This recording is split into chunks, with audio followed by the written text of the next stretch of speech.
اعوذ باللہ من الشیطان الرجیم، بسم اللہ الرحمن الرحیم۔ نالج ہب کو دیکھنے والے معزز ناظرین، السلام علیکم۔ ناظرین، آج کی اس ویڈیو میں ہم اس واقعے کے بارے میں ذکر کریں گے جس کا نام لیتے ہی ہمارا دل خون کے آنسو رونے لگ پڑتا ہے، ہماری آنکھیں نم ہو جاتی ہیں۔ اس واقعے کو واقعہ کربلا کہتے ہیں۔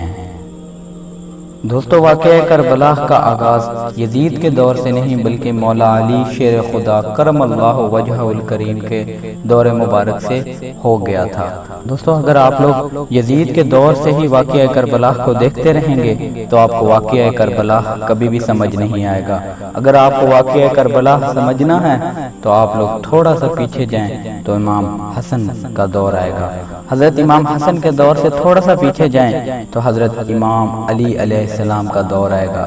آپ لوگ دیکھیں کہ امام علی علیہ السلام کے دور میں کیا کیا نہیں ہوا۔ حضرت امام علی علیہ السلام کے دور میں دریائے فرات پر بھی قبضہ ہوا، جو کہ کربلا میں بھی قبضہ ہوا تھا۔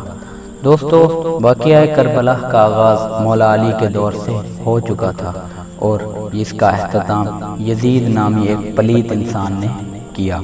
دوستو، واقعہ کربلا کے بارے میں اگر ہم بات کریں تو حضرت علی کے دور سے ہم شروع کرتے ہیں۔ دوستو، حضرت علی کے دور سے اگر آپ دیکھیں تو حضرت علی علیہ السلام کے دور میں جنگ صفین ہوئی، دریائے فرات پر قبضہ کیا گیا اور آخری وقت میں مولا علی علیہ السلام نے اپنی دعا میں ایک شخص کے لیے بد دعا کی تھی۔ اس شخص کا میں نام نہیں لوں گا، اگر میں اس کا نام لوں گا تو آپ لوگ مجھے برا کہیں گے اور کہیں گے یہ صحابہ اکرام کی عزت نہیں کرتا، لیکن میں آپ لوگوں سے ہاتھ جوڑ کر گزارش کروں گا اس شخص کی عزت بناتے ہوئے کہیں آپ مولا علی کی عزت نہ کم کر دیجیے گا۔ مولا علی وہ ہیں جو حضور کے کندھے مبارک پر چڑھتے ہیں اور کہتے ہیں یا رسول اللہ، اگر اجازت ہو تو میں آسمان کو ہاتھ لگا لوں۔ آپ حسنین کریمین کے والد اور فاطمہ الزہرا کے شوہر، آپ وجہ اللہ ہیں۔ دوستو، اگر حضرت امام علی علیہ السلام کے دور سے تھوڑا سا آگے ہیں تو حضرت امام حسن کا دور آتا ہے۔ دوستو، حضرت امام حسن ہمارے 5ویں خلیفہ ہیں اور آپ نے 6 مہینے حکومت کی اور پھر آپ کو بھی زہر دے دیا گیا اور آپ کو ابدی نیند سلا دیا گیا۔ اب بات آ گئی واقعہ کربلا کی۔ دوستو، واقعہ کربلا کا شروع ہونا یہ کوئی اتفاقاً بات نہیں تھی بلکہ ایک ماحول اس طرح کا بن چکا تھا۔ حضرت امام علی مقام نے جب دیکھا کہ شراب عام ہو رہی ہے، زنا عام ہو رہا ہے، گناہ عام ہو رہا ہے، گناہ کو گناہ نہیں سمجھا جا رہا، تو آپ نے فرمایا اگر اس وقت بھی نبی کا نواسا ہو کر بھی میں چپ رہا تو پھر میرے نبی کا دین نہیں بچ سکے گا۔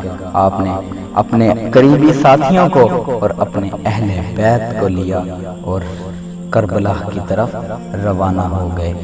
دوستو، کربلا کی جگہ کی طرف امام علی مقام آہستہ آہستہ اپنے قدم بڑھا رہے ہیں کہ آپ دریائے فرات کے پاس پہنچتے ہیں، جہاں پر یزیدی فوج آپ کو گھیر لیتی ہے اور کہتی ہے یا امام، آپ کو ہمارے ساتھ کربلا تک جانا ہوگا، یہ ہمارے بادشاہ یزید کا حکم ہے۔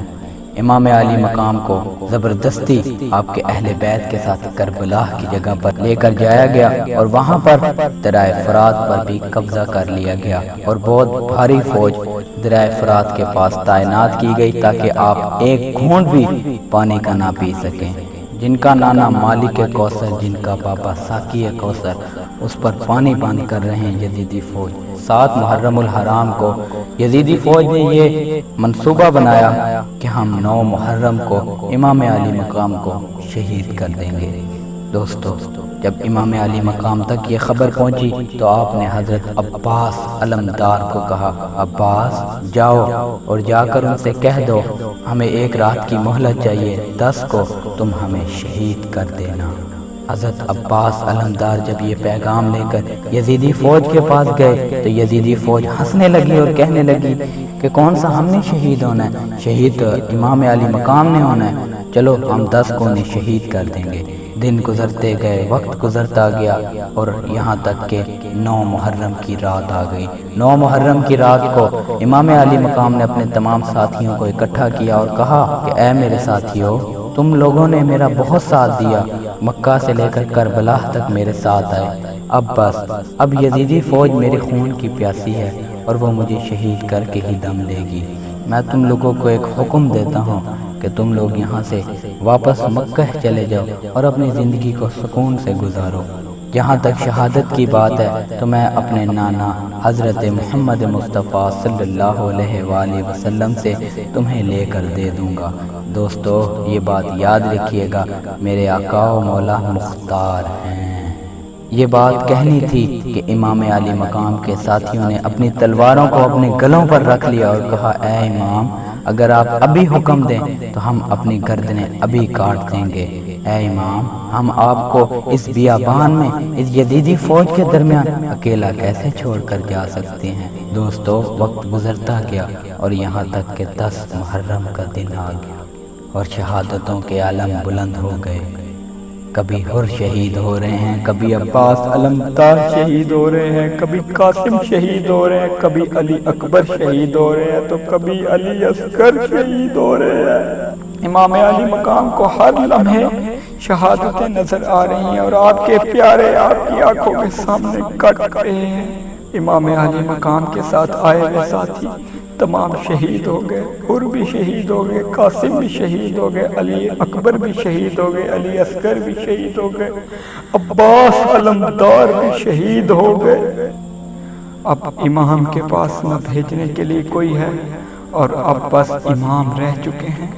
حضرت امام علی مقام اپنے خیمے کی طرف گئے جہاں پر ایک بیمار بچہ سو رہا تھا۔ آپ نے اس کو جا کر پیار کیا اور کہا، اے میرے بیٹے اپنے باپ کا آخری سلام لے لو۔